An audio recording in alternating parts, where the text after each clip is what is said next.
And I hope you don't have the idea that as we go through the study of this book that you will be able to master every last detail of the book of Revelation. Because if that's your goal, let's quit. Because I won't be able to give you that. There are still fascinating things in the book in terms of details, which I'm still scratching my head about now. And perhaps it won't be till heaven before we understand all of that. But the major themes of the book, the major overarching perspectives of the book, they, I think, are easier to grasp. And if we come through a course like this and we all say, yes, we know what the book is basically about and we've grasped the overall themes, then we'll be doing very well. Any other impressions? Yes? It's exciting. It's a wonderful conclusion. It's exciting. I'm glad that came up. I hope you do find it exciting. It's a fascinating book and very exciting. A lot of those images and pictures are gripping. And once you see them, then they're unforgettable. And so there's a lot of action in the book. There are a lot of exciting things happening. And the conclusion is really wonderful. And it's really the conclusion to the entire Bible, really. We'll come back to that in a few moments. But it's really God bringing to the conclusion all of the special revelation. So it's a very important book from that point of view as well. Anything else? Yes. Oh. Okay. Hank. It's just a general question. Will we work in heaven? Will we work in heaven? Well, that makes... Okay. One of the other features about the book is that it raises lots of questions. Like that one. Will we work in heaven? What's heaven like? And what's the nature of it? And Hank's got one question, but there are many others that arise as we make our way through. And won't try to leap into that right now, Hank, but maybe as the book unfolds, we can come back to that a little bit more. Anything else that strikes you in terms of general impressions? Yes. In the end times, when Jesus comes back, there will be a new heaven, a new earth, yep. But also a new heaven. Yep. We are thinking that we are going to heaven, but not heaven. Will not be destroyed. All right. So questions about the end times arise from a reading of this book. What's it going to be like in the end? What's the new heavens and the new earth going to be like? What will be the events surrounding Jesus' return? And this is one of the reasons why it's controversial, because we find different interpretations about this, which I'll highlight as we go through.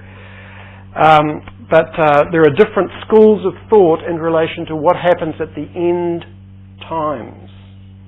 And not all Christians and not all Christian scholars are in agreement about those things, but as I say, I'll highlight those as we go through.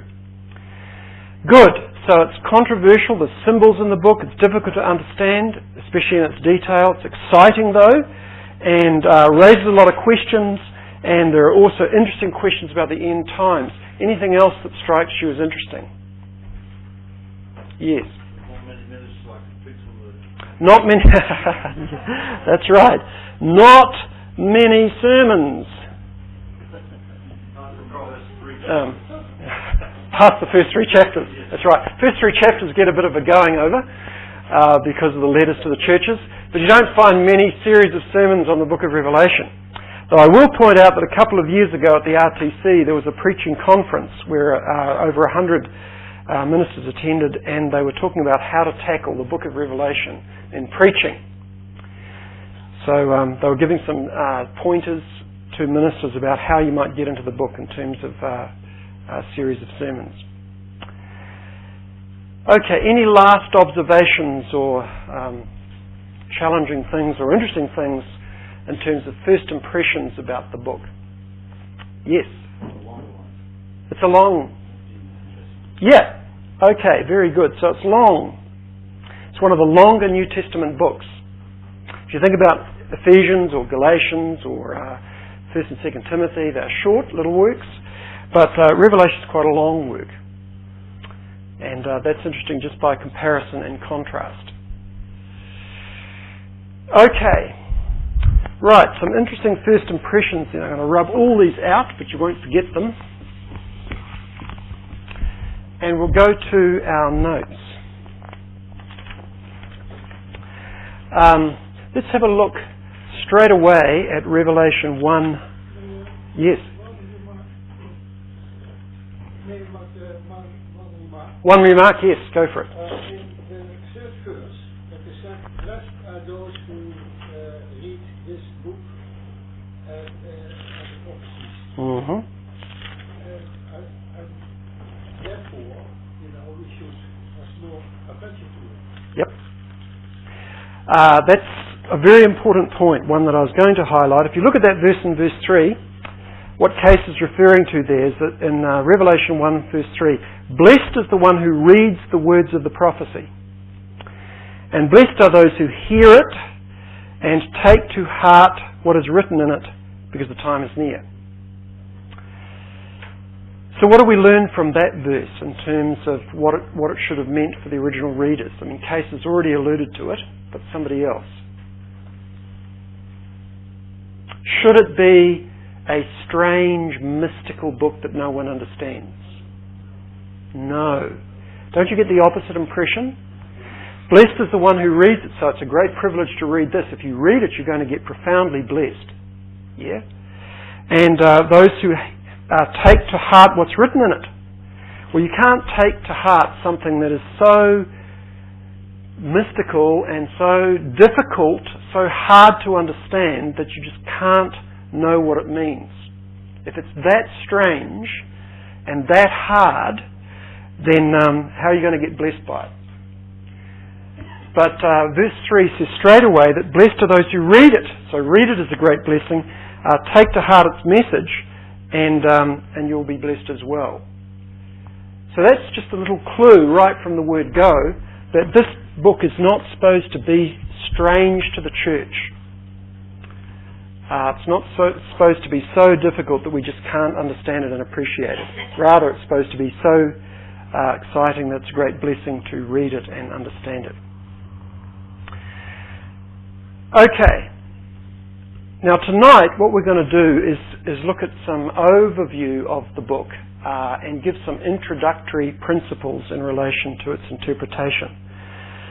So we're not going to launch into any of the detail in chapter 1. That's going to come next time.